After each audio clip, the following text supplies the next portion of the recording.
উনি সফরে বেরিয়েছেন হাদিস কালেকশনের জন্য। প্রচন্ড শীতের রাত,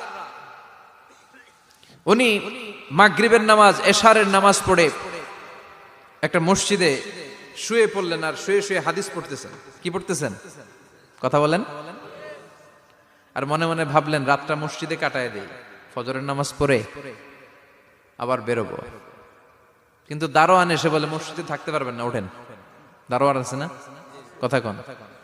আহমদ ইবনে হাম্বল বললেন, আমি শুধু রাতটা থাকতে চাই, আমি তো ফজরেরও মুসল্লি, ফজর নামাজ পড়বো তো এই মসজিদে, আমার থাকতে দাও। দারোয়ান তো দেয় না, কেন? মসজিদে থাকার জায়গা না, জান মিয়া। উনি যে আহমদ ইবনে হাম্বল এটা চিনে নাই, থাকতে দেয় না। কি করবে এখন? উনি কাঁথা গুছিয়ে হাদিসের কিতাব নিয়ে কাঁধের মধ্যে ব্যাগ নিয়ে মসজিদ থেকে বেরোয় গেলেন। কি আর করবেন, প্রচন্ড শীত, আর কাঁপতেছেন, বুড়ো মানুষ। পথিমধ্যে দেখলেন বাজার। বাজার একজন খাব্বাজ, শাবুন খাব্বাজ, যুবক রুটি বিক্রেতা। সে রুটি বিক্রি করে, চুলার মধ্যে রুটি সেকে। সে যে সালাম দিল, আসসালামু আলাইকুম। যুবক বলে, ওয়ালাইকুম আসসালাম। আহমদ ইবনে হাম্বল বলে, যুবক, আমার যাওয়ার জায়গা নেই, সফরে বেরিয়েছি, খুব শীতে কষ্ট পাচ্ছি, রাতে যদি তোমার এই চুলা থেকে একটু আগুন পোহাই, কোনো সমস্যা? যুবক বলে, না না, সমস্যা না, আহলান ওয়া সাহলান, খোশ আমদেদ, আসেন আসেন, আপনি আগুন পোহাইলে আমার সমস্যা কি? সুবহানাল্লাহ পড়েন। আল্লাহ শুকরিয়া করে উনি বসলেন আর আগুন পোহাচ্ছেন। আর খেয়াল করলেন যুবক রুটি বানায় আর পড়ে আস্তাগফিরুল্লাহ, রুটির দলা বানায় পড়ে আস্তাগফিরুল্লাহ, খামির বানায় আর পড়ে আস্তাগফিরুল্লাহ, রুটি নিয়ে উনুনের ভিতরে, চুলার ভিতরে সেকা দেয় আর পড়ে আস্তাগফিরুল্লাহ। দোকানদারের কাছে কেউ আসলেই সে রুটি দেয় আর পড়ে আস্তাগফিরুল্লাহ। ক্রেতার কাছ থেকে টাকা নিয়ে ক্যাশ বক্সে রাখে আর কি পড়ে? আবার রুটি বানানো শুরু করে আর কি পড়ে? খালি এইটাই পড়তেছে। ইমাম আহমদ ইবনে হাম্বল তো অবাক, কিরে এটা আবার কেমন যুবক, খালি আস্তাগফিরুল্লাহ। উনি প্রশ্ন করলেন, যুবক ঘটনা কি? আসার পর থেকেই তোমার দেখতেছি তুমি রুটি বানাও, রুটি বিক্রি করো আর পড়ো আস্তাগফিরুল্লাহ, মালাকা ইয়া শাবাব। যুবক বলে, আস্তাগফিরুল্লাহ আমার সবচেয়ে বেশি পছন্দের আমল, আমি সব সময় আঠার মতো ইস্তেগফারের সাথে লেগে থাকি আর সব সময় পড়তে থাকি আস্তাগফিরুল্লাহ, আর এর বদৌলতে আল্লাহ আমারে মুস্তাজাবুদ দাওয়া বানিয়ে দিয়েছে। আহমদ ইবনে হাম্বল তো অবাক, আনতা মুস্তাজাবুদ দাওয়া, তুমি মুস্তাজাবুদ দাওয়া, রুটিওয়ালা। আমি এত বছর হাদিস পড়াই, আমিও তো মুস্তাজাবুদ দাওয়া না, আর তুমি রুটি বেচো বাজারে, তুমি মুস্তাজাবুদ দাওয়া, তুমি দোয়া করলে সব কবুল হয়ে যায়। যুবক বলে, না আনা মুস্তাজাবুদ দাওয়া, আমি আমার জীবনে যত দোয়া করেছি কবুল করে নিয়েছে কে? সব দোয়া কবুল করে নিয়েছে আল্লাহ, একটা দোয়া ছাড়া। কয়টা? আহমদ ইবনে হাম্বলের কৌতূহল, কিউরিসিটি আরো বেড়ে গেল। কি? সব দোয়া কবুল হয়েছে, একটা দোয়া ছাড়া। মাযালিকা দুআ ইয়া শাব, কি সেই দোয়া? যুবক এবার বলতে শুরু করলো, আমার জীবনে যে দোয়াটা আল্লাহ কবুল করে নাই সেটা হচ্ছে, আমি আল্লাহর কাছে অনেক চেয়েছি, অনেক দোয়া করেছি যে আল্লাহ, শুনেছি এই জামানার সবচেয়ে বড় মুহাদ্দিস, তার নাম নাকি ইমাম আহমদ ইবনে হাম্বল। আল্লাহ তোমার কাছে আমার চাওয়া, আমি যেন এই ইমাম আহমদ ইবনে হাম্বলের দেখে মরতে পারি, আমি যেন ইমাম আহমদ ইবনে হাম্বলের হাতে হাত রেখে মুসাফা করতে পারি আর তার কপালে একটা চুমু এঁকে দিতে পারি। আহমদ ইবনে হাম্বল আবেগপ্রবণ হয়ে গেলেন, চোখের পানি ছেড়ে দিলেন, বললেন, যুবক তোমার এই দোয়াটাও কবুল হয়ে গিয়েছে। আহমদ ইবনে হাম্বলের দেখা আর সাক্ষাৎ পাওয়ার জন্য আহমদ ইবনে হাম্বলের বাড়িতে তোমার যাওয়ার দরকার নাই, আহমদ ইবনে হাম্বল তোমার দরবারে ছুটে এসেছে। আনা আহমদ ইবনে হাম্বল মুহাদ্দিসুদ দাহর, আমি নিজেই আহমদ ইবনে হাম্বল। যুবক চোখের পানি ছেড়ে দেয়, আহমদ ইবনে হাম্বল চোখের পানি ছেড়ে দেয়। যুবক চিৎকার মেরে ইমাম আহমদ ইবনে হাম্বলকে জড়িয়ে ধরে, হাতে হাত রেখে মুসাফা করে, কপালের মধ্যে চুমু খায় আর আল্লাহর শুকরিয়া করে বলে, ও ইমাম, আসলে এই দোয়াটাও আল্লাহ আজকে কবুল করে নিল। বিশ্বাস হয়? সবসময় ইস্তেগফার পড়লে আপনার দোয়াগুলোর এইভাবে কবুল করে নিবে কে? এই পাঁচটা জিনিস পাবেন সবসময় যদি ইস্তেগফারের সাথে লেগে থাকেন। রাজি আছেন তো? এজন্য বিশ্বনবী সব সময় নামাজে সালাম ফিরানোর পরে পড়তেন আস্তাগফিরুল্লাহ। কি পড়তেন? 3 বার পড়তেন আস্তাগফিরুল্লাহ, আস্তাগফিরুল্লাহ, আস্তাগফিরুল্লাহ। পড়তে রাজি আছেন? ইস্তেগফারের অনেকগুলো আলফাজ আছে, সবচেয়ে ছোট ইস্তেগফার হচ্ছে এটা, আস্তাগফিরুল্লাহ, আস্তাগফিরুল্লাহ। আরো আছে, আস্তাগফিরুল্লাহ আল্লাযী লা ইলাহা ইল্লা হুয়াল হাইয়ুল কাইয়্যুম আতুবু ইলাইহি। বিষ্ণু বলেন এই ইস্তেগফারটা যদি কেউ পড়ে, আর তাওয়াল্লি মিন ইয়াউমিজ জাহাফ, যুদ্ধের ময়দান থেকে পালিয়ে আসা কবিরা গুনাহ। কি গুনাহ? কাফেরদের সাথে যুদ্ধ, আমি তাগড়া যুবক, তলোয়ার নিয়ে নেমেছি, আমার দেহের এক ফোঁটা রক্ত থাকা পর্যন্ত আমি যুদ্ধ চালিয়ে যাব, আমি ফিরে আসতে পারবো না, আইনটা কার? ফিরে আসলে কবিরা গুনাহ। বিশ্বনবী বলেন যুদ্ধের ময়দান থেকে ফিরে এসেছে এরকম কবিরা গুনাহ অবলম্বনকারীও যদি আস্তাগফিরুল্লাহ আল্লাযী লা ইলাহা ইল্লা হুয়াল হাইয়ুল কাইয়্যুম ওয়া আতুবু ইলাইহি পড়ে, ওই কবিরা গুনাহকারীকেও ক্ষমা করে দিবে কে? পড়তে রাজি আছেন তো?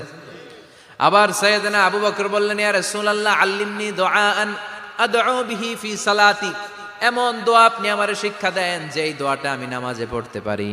বিশ্বনবী বললেন, পড়ো আল্লাহুম্মা ইন্নী যালামতু নাফসি যুলমান কাসীরান ওয়া লা ইয়াগফিরুয যুনুবা ইল্লা আনতা ফাগফিরলি মাগফিরাতাম মিন ইনদিক ইন্নাকা আনতাল গফুরুর রহিম। সুবহানাল্লাহ পড়েন।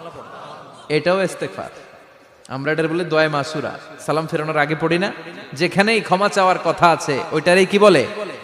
ইস্তেগফার। আল্লাহুম্মা ইন্নী যালামতু নাফসি, আল্লাহ জুলুম করেছি, যুলমান কাসীরা, অনেক জুলুম, ওয়ালা ইয়াগফিরুয যুনুবা ইল্লা আনতা, তুমি ছাড়া এই গুনাহ ক্ষমা করার তো কেউ নাই, ফাগফিরলি মাগফিরাতাম মিন ইনদিক, তোমার দয়ায় আমারে ক্ষমা করে দাও, ইন্নাকা আনতাল গফুরুর রহিম, তুমি হলা ক্ষমাশীল। ঠিক কি না? এটাও ইস্তেগফার, এটাও পড়বেন। আর এই সব ইস্তেগফারের শ্রেষ্ঠ ইস্তেগফারের নাম সাইয়্যিদুল ইস্তেগফার। যত ইস্তেগফার হতে পারে এর মধ্যে সবচেয়ে শ্রেষ্ঠতম ইস্তেগফার নাম কি? কথা কন।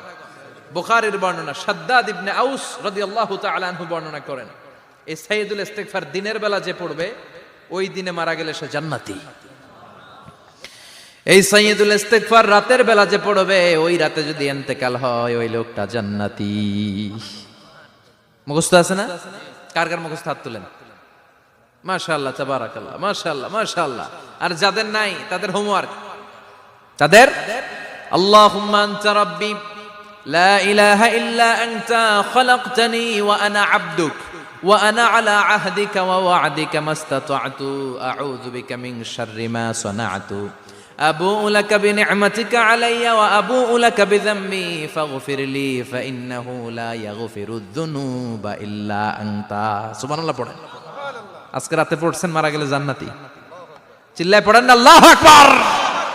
এজন্য বিশ্বনবী বলেন আমার আগের গুনাহ মাফ, পরের গুনাহ মাফ, তারপরেও প্রতিদিন আমি 70 বার তওবা ইস্তেগফার পড়ি। আজকে থেকে পড়তে রাজি আছেন তো? বেশি বেশি ইস্তেগফার পড়া যাবে না? একটু প্রাণ খুলে দিল খুলে আওয়াজ করে পড়েন তো আস্তাগফিরুল্লাহ। আর জোরে পড়েন আস্তাগফিরুল্লাহ। আবার সবাই পড়েন আস্তাগফিরুল্লাহ। সব সময় তওবা ইস্তেগফার যারা পড়ে তাদেরকে পছন্দ করে কে? সব সময় জিকির করে করে জিহ্বাটারে যারা ভিজিয়ে রাখে তাদেরকেও পছন্দ করে কে?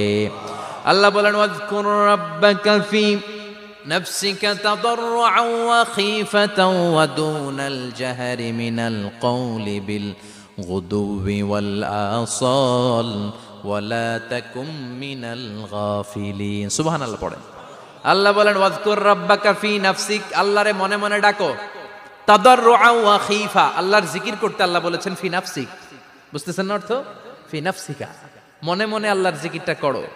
তাদাররুআন ওয়া খীফা, তাদাররুআ মানে বিনয়ের সাথে, with full of humility, submission and humbleness, বিনয়ের সাথে আল্লাহর ডাকো। ওয়া খীফা, গোপনে গোপনে ডাকো। দুনাল জাহারি মিনাল কওল, চিৎকার চেঁচামেচি করে ডেকো না। কার কথা? আওয়াজ করে জিকির করো না। এই যে আমরা মাহফিলে লা ইলাহা ইল্লাল্লাহ জিকির করে, এটা তালিমান। উদ্দেশ্য কি? তালিমের জন্য আওয়াজ করে জিকির জায়েজ আছে, কিন্তু ব্যক্তিগত জিকিরের যে ইবাদতটা এটা আস্তে আস্তে হইতে হবে, এটা ভদ্রভাবে হতে হবে, চিল্লাচিল্লি করে নয়। আবার তালিমের জিকির ওইটাও ভদ্রভাবে। ইন্নাল্লাহা জামিল ইউহিব্বুল জামাল, আমার আল্লাহ সুন্দর, আমার আল্লাহর জিকিরের মধ্যেও সৌন্দর্য আছে না নাই?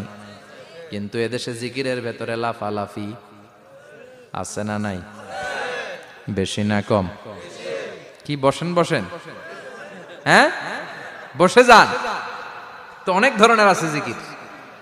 হ্যাঁ বসেন বসেন, বসে যান।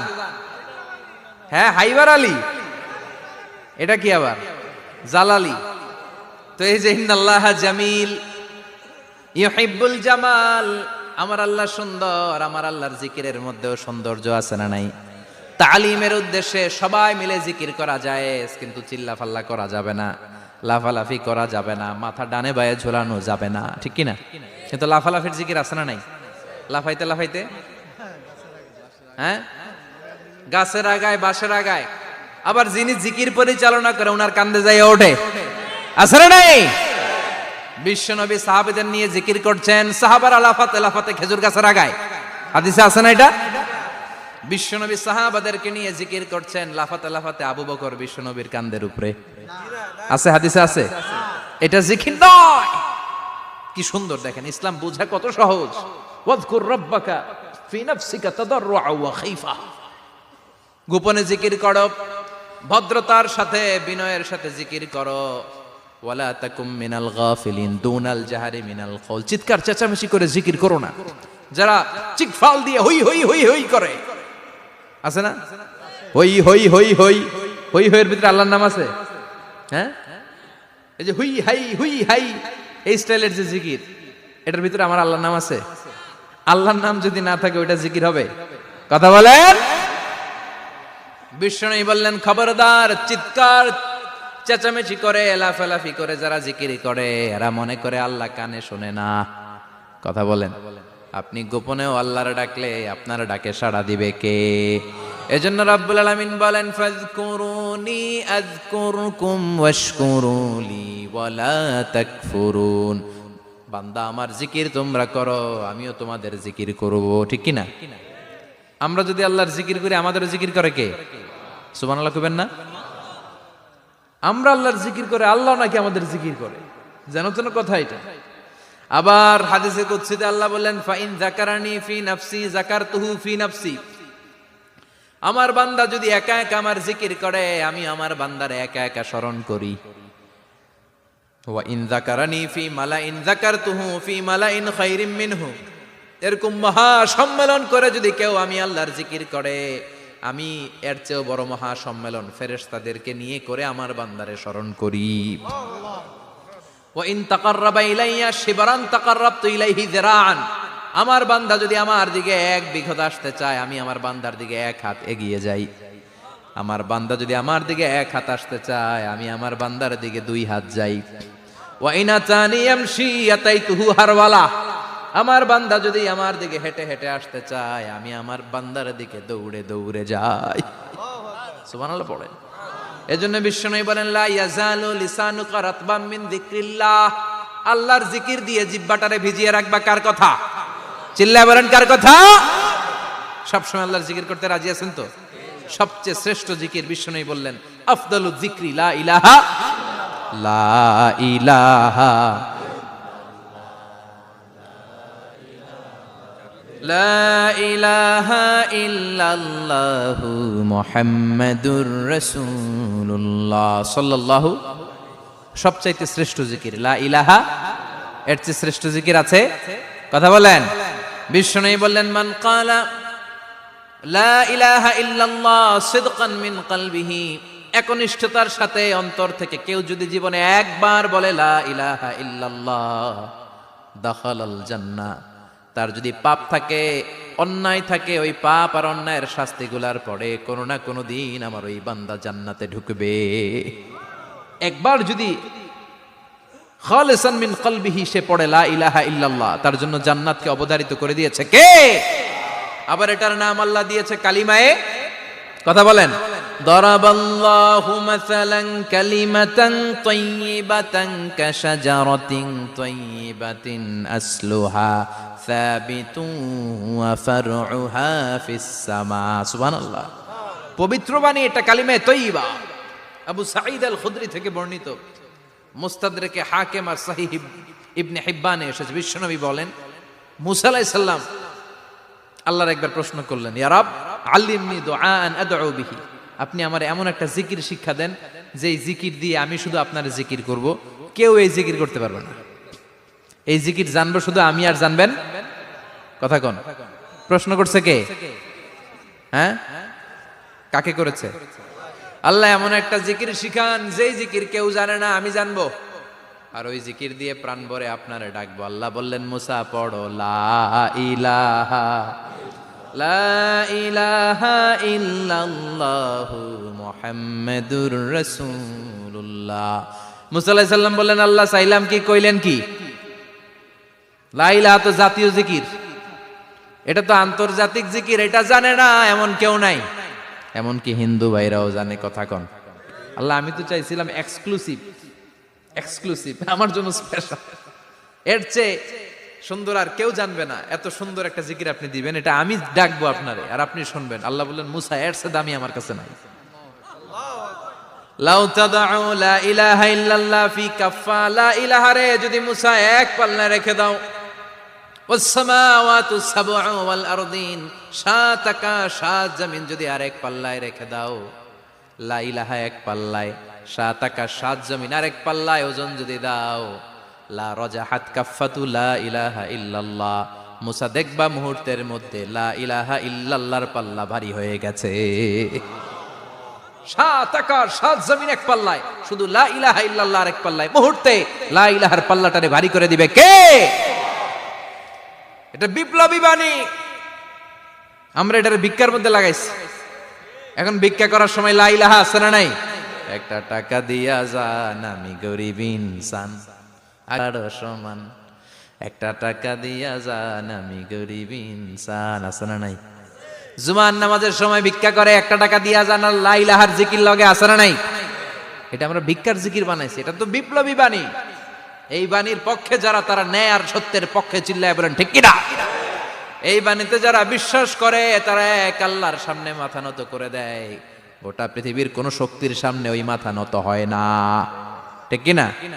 এই লা ইলাহা যারা আমরা মানি, আল্লাহ ছাড়া কারো সামনে মাথা নত করব? কোন শক্তি আমাদের মাথা নত করাতে পারে? এই কালেমার আন্দোলন যারা করে, তারা আল্লাহ ছাড়া পৃথিবীর কাউরে ভয় পায় না। আর তারা চায় কালেমার পতাকা পৃথিবীর মধ্যে যেন পথ পথ করে উড়ে। ঠিক কিনা? বাংলার জমিনে কালেমার পতাকা উড়ুক, আমরা চাই কি চাই না? কোন একদিন এ দেশের আকাশে কালিমার পতাকা উড়বে, সেদিন সবাই খোদাই বিধান পে দুঃখ বেদনা ভুলবে। কোন একদিন এ দেশের আকাশে কালিমার পতাকা উড়বে, সেদিন সবাই খোদাই বিধান পে দুঃখ বেদনা ভুলবে। চিৎকার করে বলেন ঠিক কিনা? এই কালেমার সমাজ যদি হয়, ওই সমাজে কেউ লাঞ্ছিত হবে না, ওই সমাজে কোনো নারী নিগৃহীত হবে না, ওই সমাজের কোনো কাজের মেয়েরা ধর্ষিত হবে না, ওই সমাজে দুর্নীতি থাকবে না, ঘুষ থাকবে না, চাঁদাবাজি থাকবে না, টেন্ডারবাজি থাকবে না। সমাজটারে শান্তি দিয়ে সমৃদ্ধ করে দিবে কে? এজন্য সব সময় জিকির করতে হবে একজনের, চিল্লায় বলেন তিনি কে? শ্রেষ্ঠ জিকির হচ্ছে লা ইলাহা। করতে রাজি আছেন? সব সময় জিকিরটা করতে রাজি আছেন? Every night and every day, every night and every day, never forget to say la ilaha illallah, never forget to say la ilaha illallah.